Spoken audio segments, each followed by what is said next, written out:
What happened to my music? What happened to my music?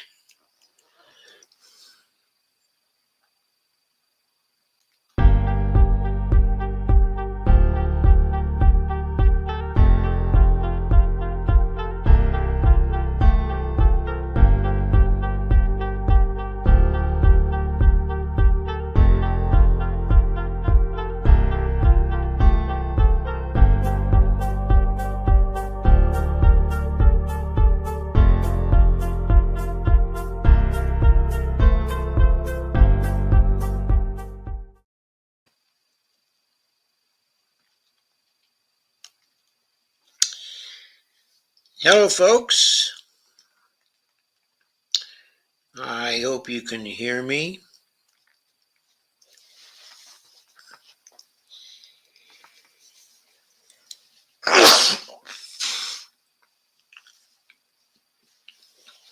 Hope my sound is well. Okay, can you hear me? You were here before. Hmm.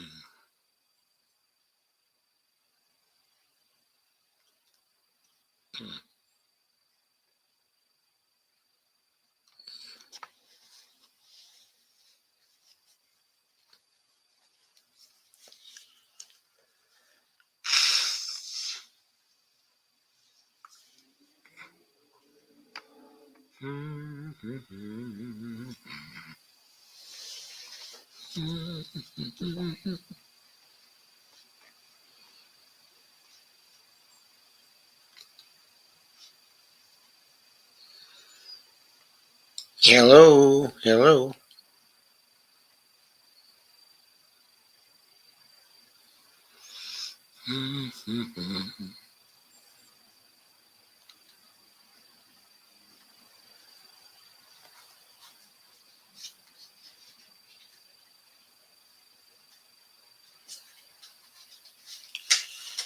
Da, da, da, da, da.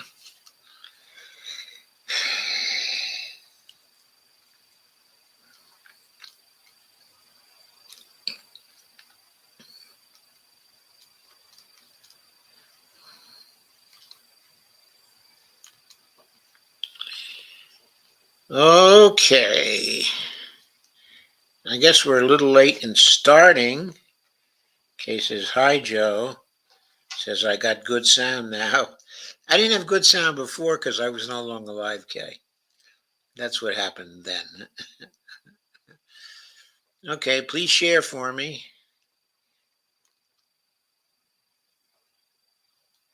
That would be good.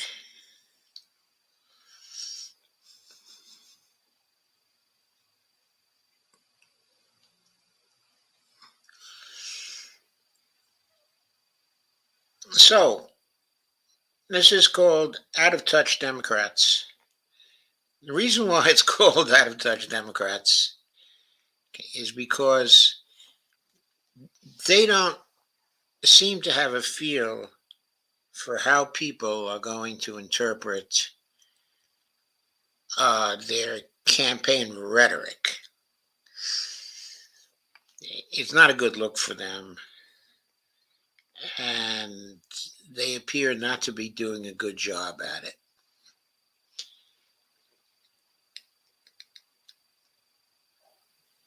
This piece, or this post, or this video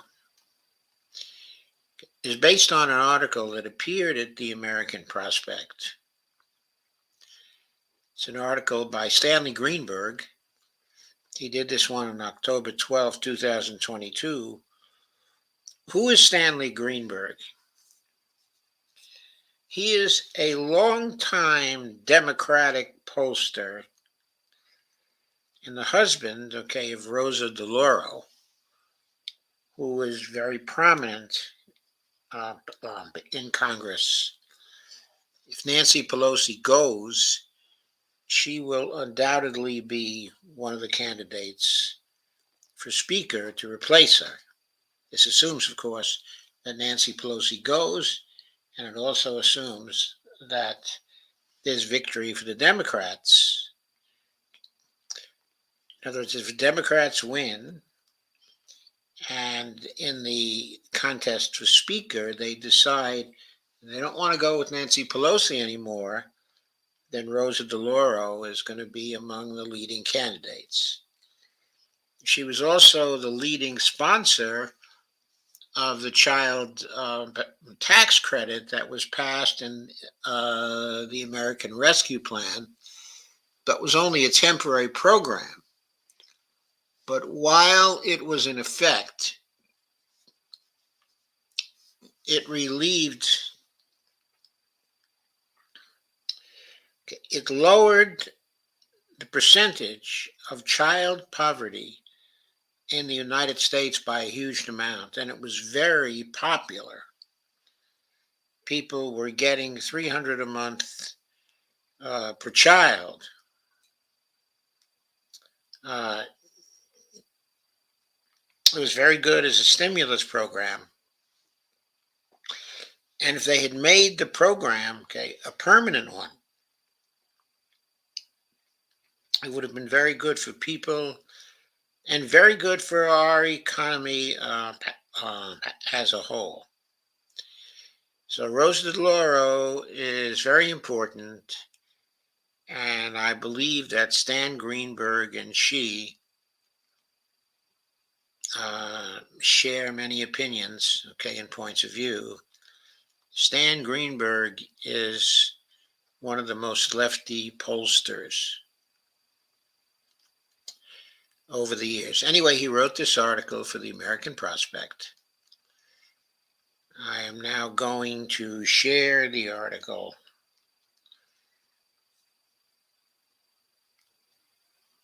so you can see it. And there's Sandy. Hello, Sandy.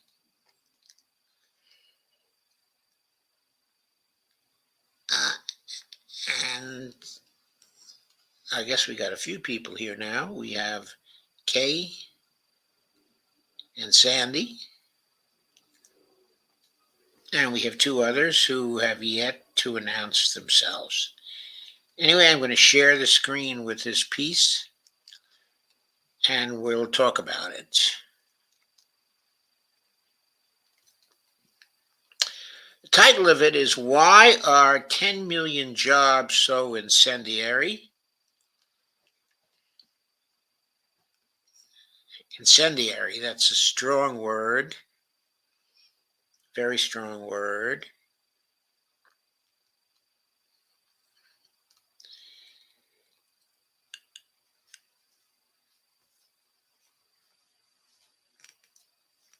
Okay, let me see.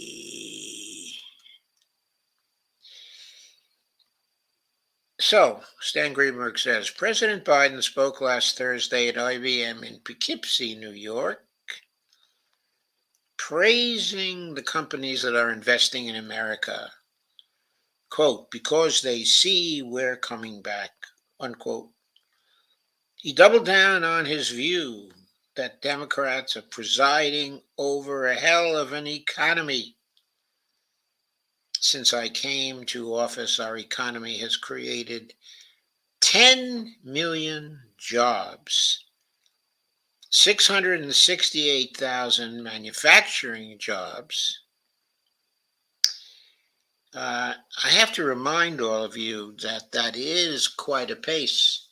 If job creation were to continue at that pace over 4 years of the Biden administration, there would be something like 23 to 26 million jobs created. That would rival the number of jobs created, in 8 years. Well, I'm not sure. I'm not sure it was in 8 years and 4 years, but that number of 23 to 26 million, that was a number that Bill Clinton used to love to cite. I believe it's the number of jobs that he created in 4 years. So Biden's economy is doing extremely well when it comes to job creation. He reminded the listeners to his talk that last month he heralded the building of a semiconductor factory outside of Columbus, Ohio, where Intel is investing $20 billion and creating 10,000 good paying jobs. He also reminded voters that he's gotten the unemployment rate lower than President Trump. It's more jobs created in the first term of a president than any time in American history. This rhetoric is sure to create new barriers for Democrats to get over when their campaigns are contesting who is better at addressing the top issue in the election, the daunting cost of living. Why are such statements about 10 million jobs a red flag for working people? Stan Greenberg says, I was instantly taken aback to listening to focus groups with working people after the financial crisis crashed their lives. Stan does a lot of focus groups for part of his living. You see. Millions lost their jobs at the start of the Great Recession, and millions more came back to work in lesser paid and lesser skilled jobs, while the top 1%, Wall Street financiers and CEOs, got back on their obscene ascent. That is their rise up, ascent, as opposed to descent. Working people fell into a deep hole that most didn't get out of until the last year of President Obama's second term. They also watched the banks get bailed out, senior executives get their bonuses, and no executive held accountable for crashing their companies and the country. Anger about CEOs grew, as did the belief that politics was rigged. I wrote in my book, which called American Ascendant, quote, in the years after the financial crisis, few things have enraged people in our focus groups more than simply reading a positive jobs report. Right? It's amazing. You wouldn't expect that. You get a positive jobs report, and this enrages people. One moderator was almost attacked after reading a news report on the jobs gained in 1 month during the recovery. Voters in Ohio and Denver talked over each other as they disputed and qualified the news, rushing to dispel the conventional wisdom about the recovering economy, unquote. Quote again, they keep saying they created 225,000 jobs, unquote, one non-college educated man in Ohio said. Quote again, and what is the job doing? I mean, you can work for McDonald's for $9 an hour to $11 an hour. A non-college educated woman in Ohio followed on, quote, what was the average salary of those jobs? That would be my first question, unquote. Others asked, where are these jobs, unquote. Quote again, what kind of jobs are they? Quote again, are these jobs that people can live on? Or are they jobs you take because you have to, unquote. I concluded from my research between 2010 and 2014 that two principles dominated the economic consciousness of the time. The first was that, quote, jobs don't pay enough to live on. And the second, quote, people face an endemic cost of living crisis, unquote. Fewer and fewer people were thinking about reaching for the American dream, quote unquote, or even reaching the income level of their parents. Many talked about the middle class disappearing or being on life support.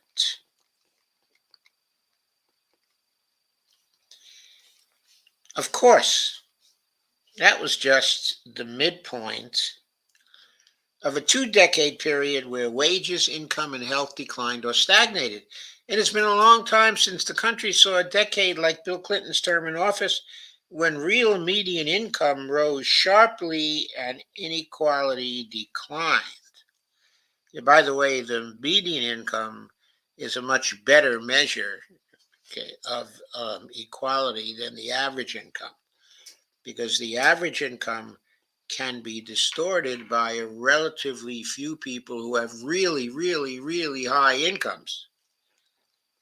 But the median income refers to the middle of the income distribution within the United States. So it's a much better measure of equality than the average income. It doesn't have the distortion the average income has. Anyway, blacks totally shared in these gains. That was a decade where we approached full employment, but changes in tax law that were enacted by Democrats helped ensure there was a shared prosperity.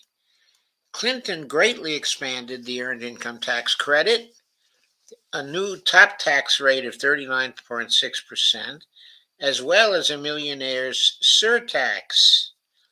He raised the tax rate for capital gains so it was equal to the rate paid by workers.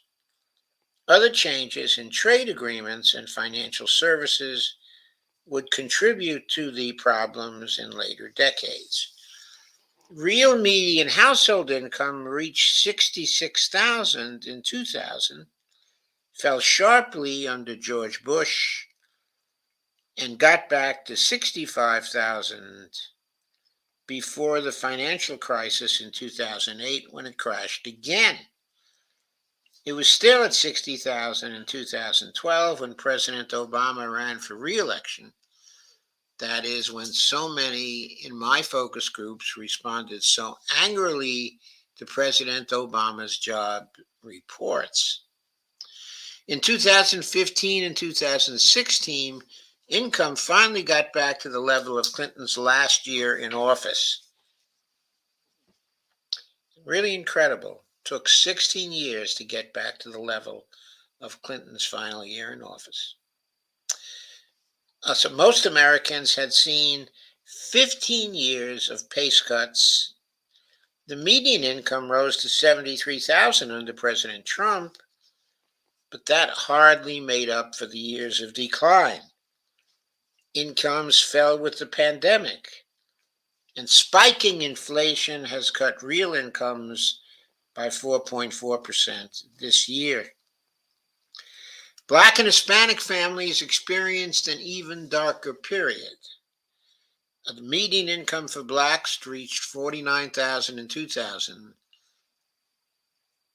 at the end of the Clinton decade. It fell sharply to 43,000 under Bush, and after the financial crash fell to a desperate 39,000 in 2011. So the median income for blacks fell by $10,000 between the end of 2000 and 2011. Black income spiked in 2014, but stopped its ascent in 2016. The average black household was earning $45,000 in 2016. That was 8% below Clinton's last year. Black household income rose and finally got back to the Clinton level under Trump, but has stagnated since 2019. Black families had gained only $2,000 in annual income compared to the end of the Clinton decade. Hispanic household income also rose sharply under Clinton, reaching $52,000 in 2000. Then it fell and stagnated before crashing in 2007.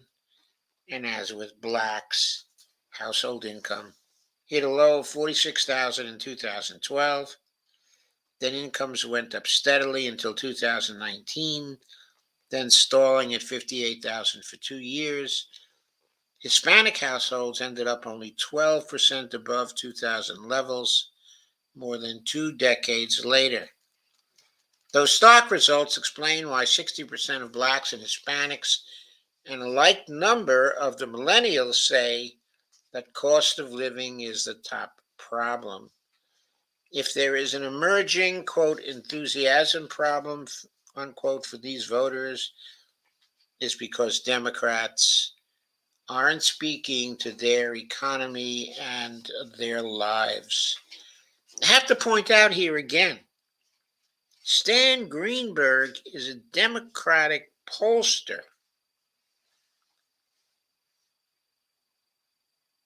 I've never heard him praise any other group of politicians other than the Democrats.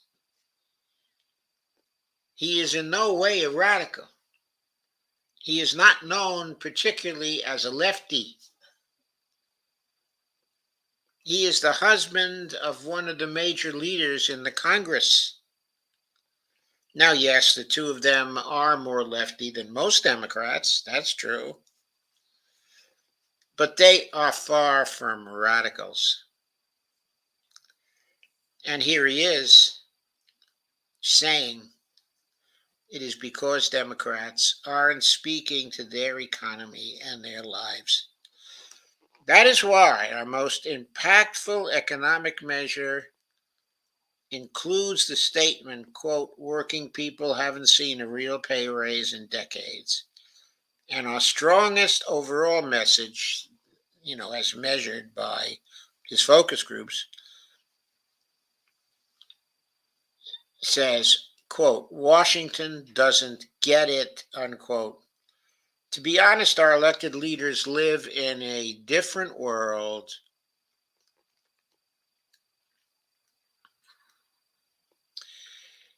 and don't feel what is happening to the great majority of Americans. They don't feel their anger that the political game is rigged for the very richest, the big corporations, and the billionaires.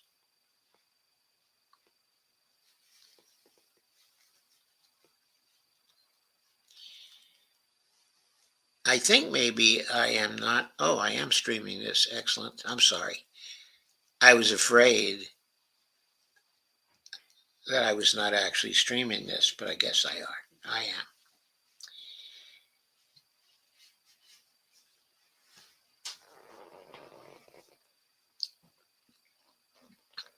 Here, this is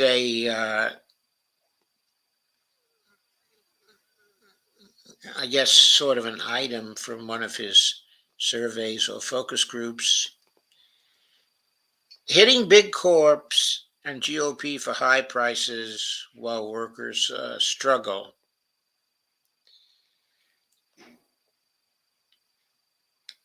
And this says below is a statement by the Democrats about what's happening with working people. Based on this statement, please rate your feelings towards the Democrats with 100 meaning a very warm, favorable feeling, 0 meaning a very cold, unfavorable feeling, and 50 meaning not particularly warm or cold. You can use any number from 0 to 100. This is what I have in the past myself called a ruler rating. The rule of varying from 0 to 100. You see here,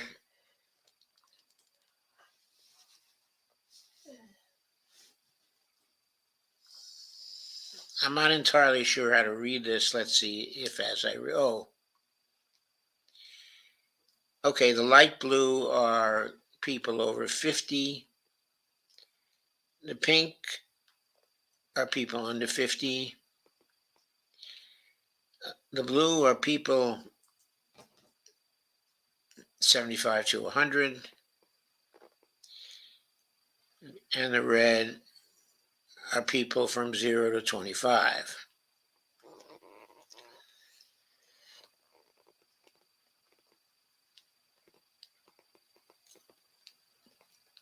So this is a statement. Corporate profits are at a 70-year high, yet corporations are raising their prices. They're not raising their prices because of the increasing costs. They're using the cover of inflation to increase their profits. They're doing so because they face little competition. Most American workers haven't seen a real wage increase in 40 years. Income and wealth are being distributed up to CEOs and shareholders while working people are living paycheck to paycheck. And the CEOs are now paying a lower tax rate than working people. The Republican leaders in the Congress won't stop price gouging and letting working people pay higher taxes. Democrats say enough. They're cutting taxes for working people and raising them on big corporations and billionaires. And they are fighting against unlimited secret campaign funds.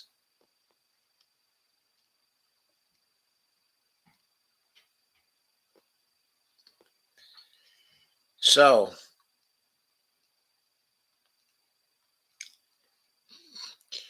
I'm not sure how to read these data here. He's not really made it very clear. And I'm pretty good at reading data. I have a PhD in quantitative political science. Uh,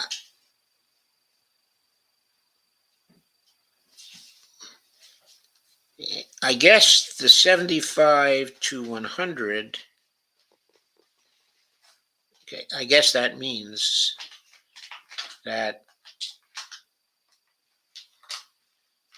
well, again, I'm not sure what it means. Based on the statement, please rate your feelings toward the Democrats, with 100 meaning a very warm, favorable feeling. I guess the people in blue are just the people who are in that 75 to 100 bracket. 27%, okay, are in that bracket. 22% are in the feeling, the area of 0 to 25.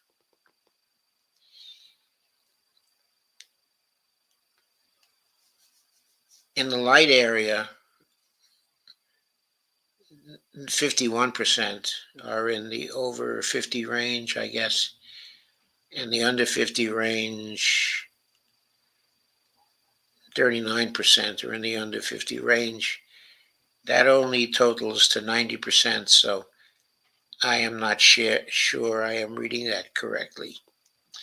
Obviously, we want a pro-union president, says Stan Greenberg, who is working to grow the number of jobs, building and modernizing America's infrastructure, and shifting production of critical semiconductors, batteries, and electric vehicles produced at home.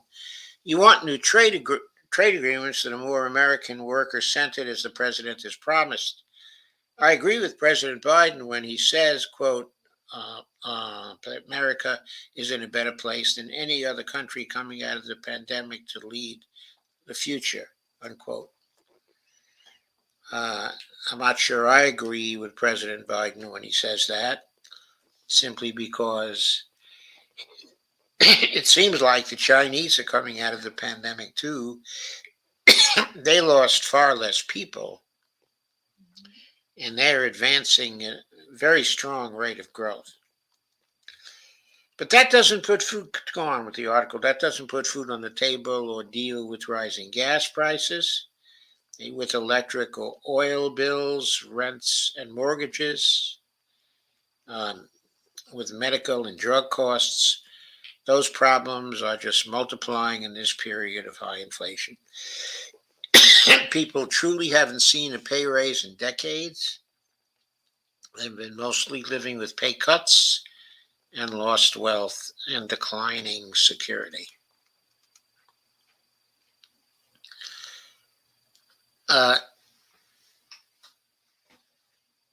Biden used to say, I know people are living paycheck to paycheck, and that gave him an audience campaigning in the Rust Belt state. People are looking to government to make work affordable. The economic terms of the debate have moved to an entirely new place.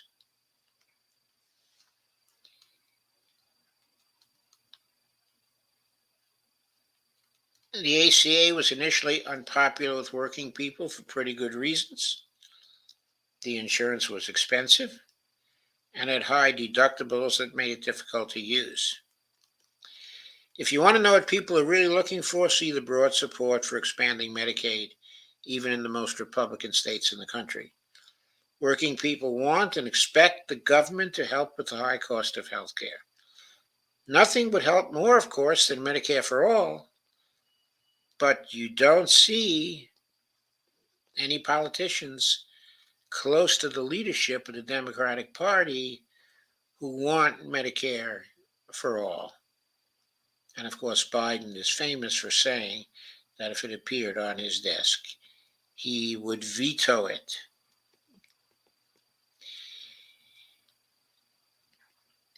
Stan Greenberg says he found out that Trump voters took Trump seriously when he said he would provide much less expensive and much better health care. All working people now expect government to do more to make health care affordable.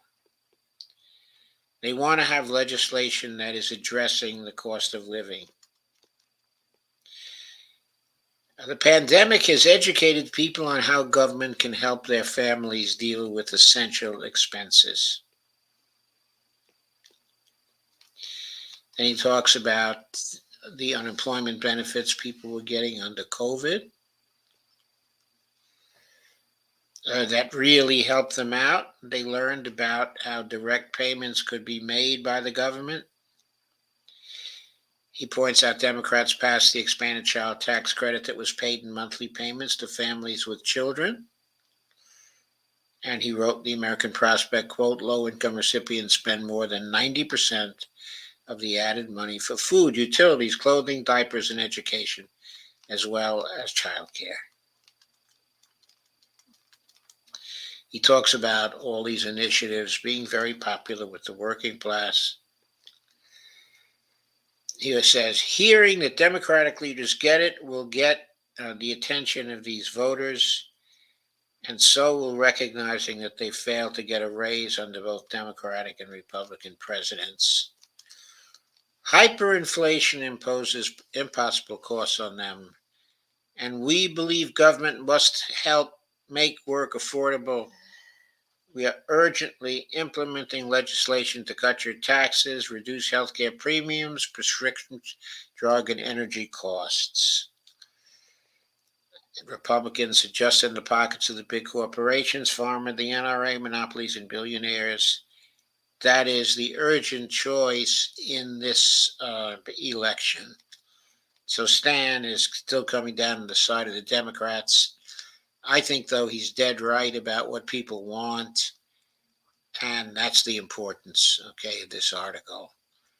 He knows that people are not just looking for jobs, but they're looking for jobs that pay a living wage. They're looking for occupations that provide, okay, a living wage to people. So that's all I have time for with this particular stream. So I'm going to end this stream here, and I will be back within a few minutes